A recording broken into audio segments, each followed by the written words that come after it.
Thanks to Dr. Unni and Chawla Institute for having me here. So, I think I'll make up on the time if at all. So I've been given enough time for this talk, which probably doesn't need that much. I'm going to be talking about digital connectivity, and the entire session is on digital therapeutics of some form or the other. And it's wonderful to have that. That's my disclaimer for this talk. So, epidemiology, why we're all here discussing so much on diabetes and various therapeutic aspects is the numbers that we're looking at, which is alarming. The 72.9 million people with diabetes, where it is projected to reach, that's a scary number, and we all need to do something beyond what we've been doing. So problems of dysglycemia, and we need to realize when we're talking about dysglycemia leading towards complications, there are two essential factors which are causing that. The one on the left, we've been focusing for long enough, fasting hyperglycemia leading to chronic hyperglycemia, advanced glycation end products. But what we've been missing out for the longest time is the impact of glycemic variability. And I think we had this wonderful session now showing us how most patients are variable through the day, some to more extent than the others, but variability is a fact that we need to be looking at in every patient. Often we ask this question here, especially in India, who is the ideal candidate for monitoring, be it multiple SMBG, be it CGM, and really is it cost effective? Well, I'm very clear when I stand here and say, every person with diabetes, be it type 1 or type 2 or pre-diabetes or somebody looking at just exercise or their dietary issues, should have some form of regular monitoring, be it regular SMBG, be it a CGM, to pick up glycemic variability. I'm also going to show that the means of picking up variability, a CGM is a far better tool, but SMBG that we are using, if done aptly enough, also picks up enough variability and can help patients where there is restrictions of doing CGMs. So hypoglycemia unawareness is an important factor. 50% patients with type 1 diabetes undergo diminution in their adrenaline or epinephrine response to hypoglycemia. Patients lose the autonomic warning signs, and that leads to severe hypoglycemia without the warning symptoms, which continues to be a problem. We did hear the example of the taxi driver, the fear that they may lose the license because of multiple hypoglycemia, even leading to hypoglycemia unawareness. So that's a fact, and that needs to be avoided as much as possible. The DCCT study showing us the data in terms of the number of patients experiencing hypoglycemia, 50% during their sleep, 1/3 during the day, but just telling us that patients with type 1 diabetes do experience much more hypoglycemia than we would have thought. In fact, since the time that we started doing more regular SMBG and CGM, even in type 2 patients, we've started picking up the amount of hypoglycemia, even on patients on just oral drugs. So that myth that patients will have hypoglycemia only those who are on insulin or who are closer to target A1C is absolutely wrong. The amount of hypoglycemia that we pick up in patients with an A1C of 7.8 or 8.2 is not funny anymore. It is, hypoglycemia is a reality, and it happens in most patients. So what is digital medicine? So digital medicine is actually going beyond the scope of my talk today. I'm going to be speaking only about one aspect of monitoring an SMBG. But there's a lot more happening in this field of digital health. There are the sensors, there are the genomics, there's the imaging, a lot of information. So today we are getting a lot of data coming in from SMBG, from the CGM. The important aspect is who's analyzing that data. Are we doing enough with this data? And which is where the digital health technologies are now coming in to assist the physicians and the patients alike in analyzing this data and making sense out of it. So there are multiple digital therapeutic companies now all over the world helping us analyze this data and help patients on a day-to-day basis. I think gone are the times that you can give one advice to a patient during their visit, wait for the next follow-up, which is after 3 months, to see an HbA1c and then make the change. Today, all of us at all forums are talking about stepwise treatment, and diabetes was a thing of the past. Metformin, then you add another drug, then you add another drug, and now we've realized that's not good enough. We need to be more proactive. We also need to be more proactive in what we are doing with the data. You cannot manage your patients by seeing them once in 3 months or interacting with them once in 3 months. That interaction needs to be more real-time, whether it's through digital connectivity or through a call-in with your help at the clinics, but there needs to be more regular involvement and interaction with the patient to improve the outcomes. So let's look at some meaningful monitoring with SMBG. Role of SMBG provides day-to-day data to manage glucose control and ultimately optimize HbA1c or time in range. So there is this thought that time in range may and just may replace HbA1c. I think it's a matter of debate. We know it's headed towards that way. HbA1c has its own limitations, but as of now still continues to be the gold standard hard endpoint till time in range may change that. It provides feedback on nutrition and activity, provides measure of the specific pharmacological treatment or even dietary or exercise intervention that you may do. How do you interpret whether it's helping you or no? It's only through regular monitoring that you're going to be able to see that effect. Allow design and implementation of the physiological insulin replacement programs that you may have, assist in any problem solving. So the recommendations may be multiple from different bodies from across the world. ADA says type 1 patients and pregnant women taking insulin recommended more than 3 times a day. For type 2 patients, it should be sufficient to facilitate reaching glucose goals. There was a recent paper which questioned the practicality of SMBG in type 2 patients. I think that's one opinion. Clearly, most of us who want to treat our patients of type 2 diabetes well know that you're otherwise shooting in the dark through all your drugs unless you really monitor. If you don't see where he or she is headed, you are going to hit the wall at some place.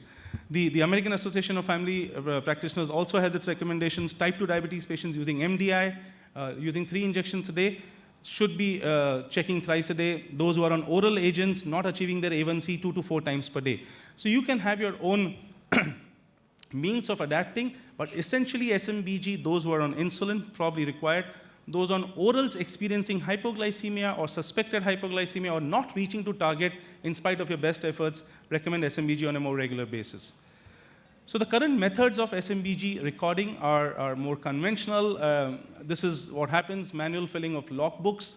Sometimes it's not logbooks, it may be the charts that you were provided at the clinic or sheets of papers or letter pads that you might have collected at the conferences from anywhere. And this, what is shown here, is actually very clean data that somebody was writing it.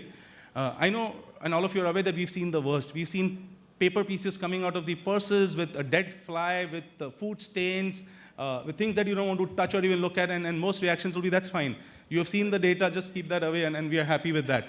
That's the problem, besides the fact that very often people will not get that logbook. We have written, but today, I'm coming from outside to your clinic, so forgot to carry that SMBG book or logbook with me. So those are the problems with actually writing down. So there's a solution, and as I said, yes, I'm talking essentially on the one-touch reveal ecosystem from Johnson LifeScan. Let's see what this has to offer. So that's the entire ecosystem that we're talking about. This is the one-touch VideoFlex glucose meter, which gets connected by Bluetooth connectivity to the mobile app, which the patient downloads for his or her own usage. This gets connected to the web app, which is for the doctor. So in your clinic, you have the software which allows you to connect it and see the patient data. More so, the patient's data can be seen by a family member or any healthcare associate member. So it's a spouse, it's a son, daughter in a different country wanting to see what's happening to my parent in India. They also get the connectivity and are able to keep an eye on how the sugars are behaving. So let's look into these different aspects of this ecosystem. So for the patients, what do we have? Well, these are the glucose meters. Something very simple that OneTouch adapted and many other companies are now adapting is a simple, clear, color-coded technology. No rocket science there. It's giving you on a screen 3 different colors. Your number of sugar on the screen comes into that segment where the color tells you whether it's in the good sugar zone, it's in the hypoglycemia range, or in the hyperglycemia. As I said, no rocket technology. It's just going to tell you whether it's in the range, or it's below, or it's on the higher side. And that tells you where your sugar is headed. So OneTouch Reveal app and the OneTouch Video Flex Meter change the way the patient see their blood glucose. You will be doing this on the machine, but you may not see it on the machine. You can connect it on the Bluetooth to the app on which you have downloaded on the phone, whatever system, iOS, Android that you're using. And that lets you keep a check of the sugars. It also allows you on the app to do many more entries related to your food, what kind of food you've eaten, what time you've eaten, what time you went for an exercise, any kind of symptoms. So the apps like today's time allow you to do those inputs, which we should encourage our patients to be giving that input if they want the data to be analyzed better. This is, of course, done using the Bluetooth technology. It automatically draws a timeline of important blood glucose and activity events. There's a lot of reminder coming from the app to the patients to do that entry. Having said that, you decide as the clinician and based on the patient in front of you how he or she is able to use technology. So make them use the SMBG, the glucose meter, Somebody who you think cannot be sparing much time, you will give them simple tasks of entry. Somebody who's extremely technology savvy, wants to give that input, ask them to use the glucose meter to its best capacity. It's similar to you and me using the smartphone. I think smartphone today, a lot of people have, but everybody may not use it to its whole potential. It doesn't matter. They still have the smartphone because of the potential. They may use it to some extent. They may use it to the full extent. There is a visual logbook. So unlike the paper logbook, the app allows you to have a visual logbook where the patients can see. They can see what's happening in their pre-meal sugars. They can see if there is a zone where they tend to be higher. Is there a place where they tentatively tend to be low? So the systems allow them to see that. Quick averages for the patients to glance at as to how they're doing that week or that month. Again, with the color code, it tells them that they've been, whether they're high 44% of the time, low 5% of the time, and in range 51% of the time. In range is what, again, you can decide. These are not, there may be a company calibrated range. You as a clinician on the app or the patient can change that range to what you want to define as to what is the range for that particular patient. So helps patients easily share their blood glucose results with their healthcare team. So what they're using on the glucose meter gets connected to their app. This can be connected to the healthcare provider, so you at your clinic can be connecting it. What is the ecosystem for you at the clinic? Let's look at that. So this is the One Touch Reveal app for the doctors. Automatically detects over 30 patterns related to blood glucose results, the insulin dosing, carbohydrate intake, and various aspects. Of course, these need to be entered by the patient for you to be able to see that data. Simple, colorful reveal patterns at a glance that you can see what time of the day they're going up and down. Are they monitoring enough? Are there patterns which are emerging? Almost similar to the kind of information you may get through a CGM or an AGP. It can be attempted by regular usage of SMBG and this structured data analysis. So the One Touch Reveal web app logins, which is where one enters the username and password provided to the system. So this is how it happens. This is what you see it on your PC in the clinic. The patient who's provided the username and password will send in a request to be connected to you. Now again, depending on the system that you follow at your clinic, some may want to give access to all the patients who are put onto this system that you can connect. Some clinics may decide that this is a little more premium service because we're asking the patients to engage with us on a regular basis, and I want to have a charge for the same. I may have an X amount of charge that I'm going to be, me or my team at the clinic is going to be continuously connected with you, so I'm going to be charging an X amount for a year or 6 months or whatever. And that decides whether you want to give selective access to the patient or you want to give a general access. Having said that, the patient has to request you for access to the system. You accept that. The moment you accept that, the patient's name comes in your list of patients who are engaged at your clinic. So once patient is added, the name appears in the patient list. Then you have a very simple way of looking at this data. So you look at the patient name. You can see there is a drop down to see the fastest way to see the patient reports, patient's basics, average SMBG readings, number of times patient has had hypo and hyper. So at a glance, you're able to see that as well. Now we'll go through some other nuances of this app. So there is population management. Do quick subgroup analysis of your patients and generate ready-to-publish data. We've been successful in the last year or two looking at our data based on these digital systems, be it electronic medical record or otherwise, where at a glance we're able to see patients, when are they experiencing what time, percentage time they're into hypos, they are hypers, what are the A1C trends based on the electronic medical record. And we've had some successful poster presentations at the ADA and other international congresses just on the basis of this system. So there is huge wealth of data that we all have. I think some of us who are not yet into analyzing this data, collecting this data, are losing out big time. This is data which not only allows us to present this data elsewhere, but importantly helps the patients to improve on the outcomes and their targets. So downloading the whole report, you have that at a quick click of a button. The whole report can be downloaded. You can share it with the patient at their clinic visits. If they've not had the time to see that, when I say you, it means your team at the clinic can be doing all of this when they're counseling the patients. At our center, it's essentially the diabetes educators which spend that much time with the patients, helping them understand this data better and sitting with them and analyzing and helping them where they're going wrong. Different reports that one is able to generate, it's the glucose graph by time of the day. So at a glance, you can see this in terms of the 24-hour profile. Again, I would draw parallels to the CGM technology, which is probably one step ahead. But this tells you enough in terms of if how the patient's sugars are behaving. And this line drawn here is again like that 50% median telling us how the patient's sugars are moving through the day. What about glucose excursions? Again, you're able to see the number of excursions which are not only above target, but below target. And that below target remains important because that's the time which is being missed. Hypoglycemia is not always symptomatic. More importantly, if the patient is experiencing hypoglycemia, it's not unusual to see patients with sugar ranges of 55, 60 without symptoms. So this is what happens when you start doing SMBG, you start picking it up. So at a glance, identify the problem area, and then that allows you to do therapy or lifestyle management.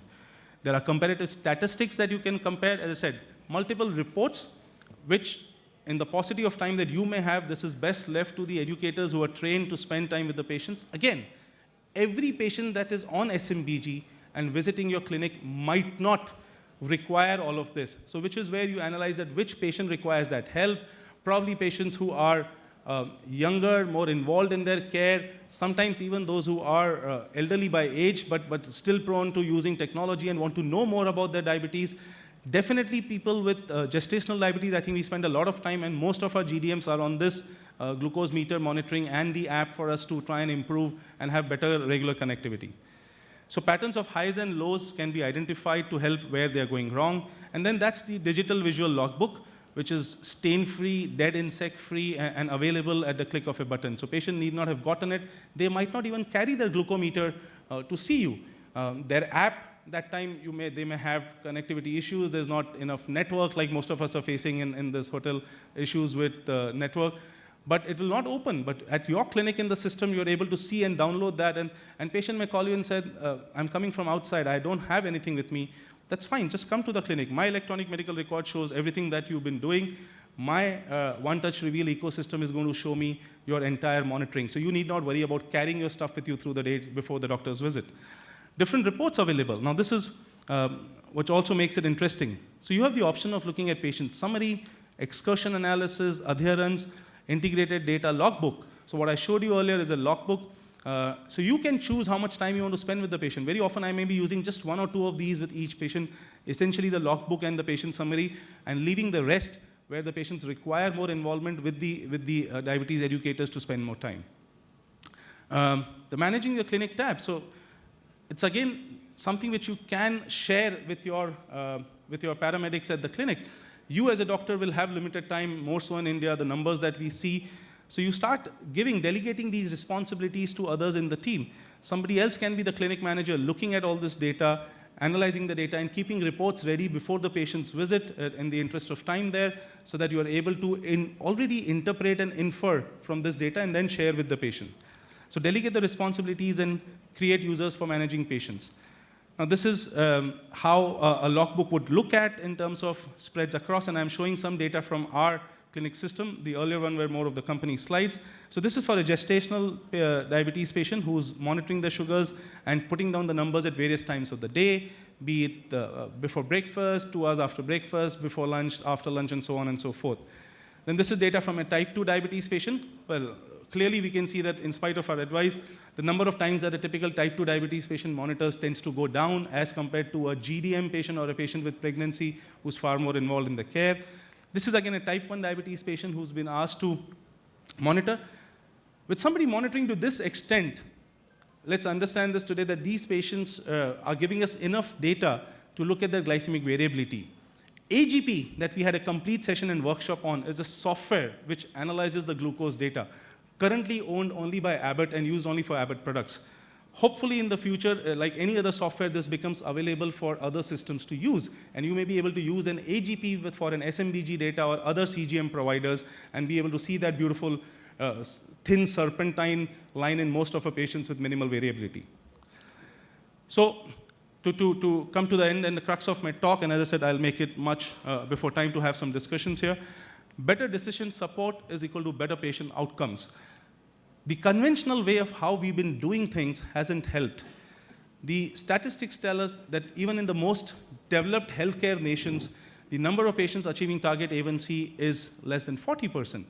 The Indian data said we were at 19.2 or 19.7%, so much below 20% all over India data, with different states varying on the same. So your new drugs coming in, better insulins, better oral drugs, and I like the term that Dr. Basu used, polyuria drugs. What was that? The drugs, the polyuria drugs, I think. So SGLT2 inhibitors or the polyuria drugs. None of this is actually helping us change the scenario. You and me, what was that? Polyuria. Yeah, okay. So yeah, that was something new besides various other things that we picked up. So we really need to look at what we are doing. And if you're going to be sitting here looking at just this 10 years from now, we'll still be talking about, oh, the average national statistics at 25% patients reaching target. We need to go beyond just the drug aspect. Engaging patients on a regular basis through lifestyle management, through exercise, through better compliance and adherence to drug, all of this is possible by regular connectivity, and in a digital world, if we stay away from this, I think we are doing a little injustice to ourselves and the patients.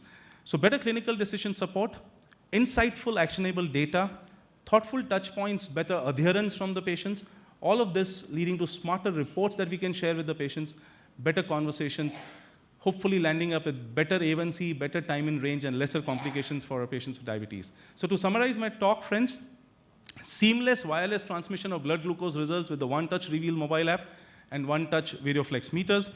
Electronic visual logbooks far better than any physical logbooks that we may have.